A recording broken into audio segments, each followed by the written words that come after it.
So let me get this straight. WotC now wants you to pay $60 for new D&D books? Do you remember what has happened in the last year alone?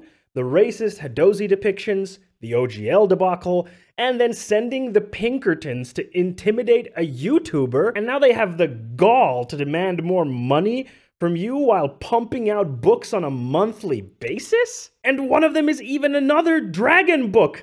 Hi everyone, my name is Fondue, your VTT wizard. Usually I give you VTT tutorials and daily TTRPG memes as YouTube shorts, but today I just have to address the recent D&D news. WotC just announced that starting from Bigby Presents Glory of the Giants on August 15th of this year, all physical versions of the D&D books will be sold at $59.95 US. This is a $10 price increase from the current physical book price of $49.95 USD. You might be asking, as I did, why on earth is WotC doing this? Well, here's their explanation, which I think is not the whole truth. Quote, "As materials, transportation, and other production costs have increased over the 9 years since we released the 5th edition of D&D, we've kept the price of our books stable. Because we are committed to maintaining high standards and quality products for our fans, we have made the difficult decision to increase the price of our new release print books, starting with Glory of the Giants." End quote. This quote comes from Liz Chu, the Director of Product Management for D&D. Let's pick apart this response from WotC. Firstly, the increase in production and logistics costs. Sure, I can believe that these costs have risen over the years, but why not just eat the cost rather than push it on to the fans? It's very simple. WotC needs D&D to grow explosively. WotC CEO Cynthia Williams said last year that, quote, "the brand is really under-monetized," end quote, during an investor-focused web seminar. "But Fondue," I hear you say, "the digital price is still the same and you can get the bundle for the old price if you pre-order." And this, in my mind, is exactly the reaction that WotC wants you to have. Briefly, when WotC produces a physical book, there are costs associated to its production and logistics, meaning that it costs to print the physical book and ship it to stores. On top of that, the store takes a cut from the sale. What this means is that if WotC sells a physical book at $59.95 USD, they don't actually earn that whole sum in profits, but a smaller part of it. This isn't the case for digital. When WotC sells a digital book, there are no additional costs. It's just a PDF they share with you, and if they sell it on D&D Beyond, there is no one else taking a cut. That's 100% of the selling price going back to them. I think that this is WotC's main goal here, not mitigating production and logistics costs. They want to push more fans to D&D Beyond so they can drastically increase their profit margins and get that explosive growth. Oh, and getting you into D&D Beyond also makes it harder for you to leave D&D since you can't get your books out of there. It's a walled garden. Then let's talk about the quality aspect.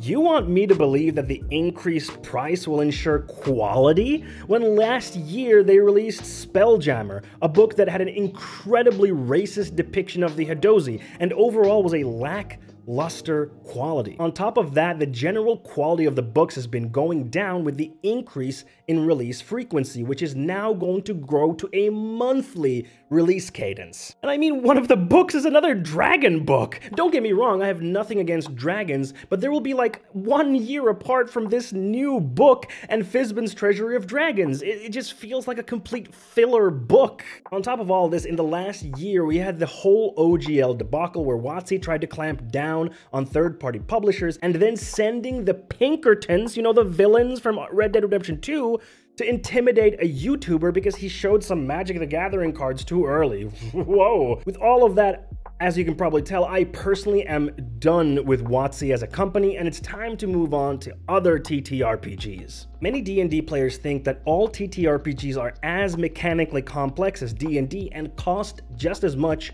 but the reality is that a huge amount of TTRPGs are a lot easier to learn than D&D. I mean, heck, there's even a scene of TTRPGs that fit on a single A4 page. And many TTRPGs have their rules online officially completely free, or they can be purchased for a lot cheaper than D&D. On top of that, most TTRPGs do not require 3 books to get started. Do you want a sword and sorcery TTRPG that is similar in vibe and complexity to D&D?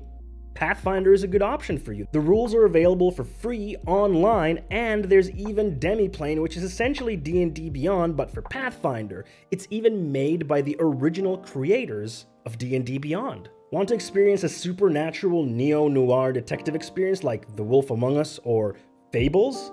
City of Mist is the game for you in that case. You can actually come and learn to play City of Mist with me. I'm running the starter set on 2 different time slots every other Sunday and every other Thursday. Sign up links in the description box below. Or maybe you want to pilot huge mechs and fight other giant mechs? Then the indie TTRPG hit Lancer is a great choice for you. My point here is that if you imagine a genre, show, video game, vibe, etc. that you would like to experience in TTRPG format, there's a game out there that specifically caters to that fantasy. Want to experience the claustrophobic horror of Alien? There's an official TTRPG for that. Stranger Things? Kids on Bikes does that. Want to be a vampire? Vampire the Masquerade has you covered. I'll put links to some articles suggesting different TTRPGs in the description below if you want to dive more into what is out there to play. I want to clarify one thing here. My criticism of WotC is not aimed at the creatives working on D&D. I know they pour their heart and soul into the game and try to make it the best game it can be with the constraints that are put on them by the leadership. And that's where my issues lie. The leadership. The people who are in charge of pushing D&D to explosive growth, finding new ways to monetize the game, putting quantity over quality, are the ones that have me done with the company. Even though WotC has tried to course correcting damage control with the events of the last year, fundamentally, structurally, nothing has really changed at WotC.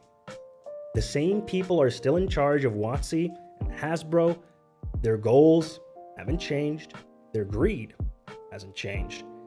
And they see little need to change because Hasbro just reported a 13% increase in D&D sales in the first quarter of 2023 when compared to the first quarter of 2022. So much for the OGL debacle hurting their sales. So expect more money-grabbing moves and sleazy business tactics from WotC in the future. I'll still play D&D the game, but I no longer have any desire to support WotC, the company, with their new products.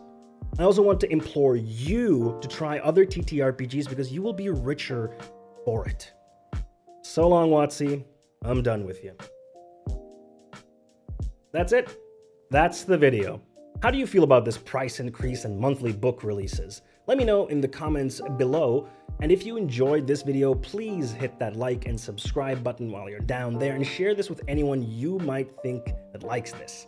Those things seem small, but they help me out a lot, and I am trying to grow this channel. It is a passion of mine.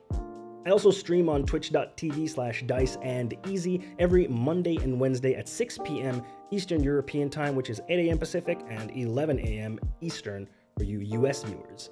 I'd love to have you there talking with me about VTTs and TTRPGs. Alright, on the screen right now, you're going to see a video of mine where I tried over 20 VTTs so you don't have to bring you my recommendations. You should check it out. It's a banger. Until next time, bye-bye.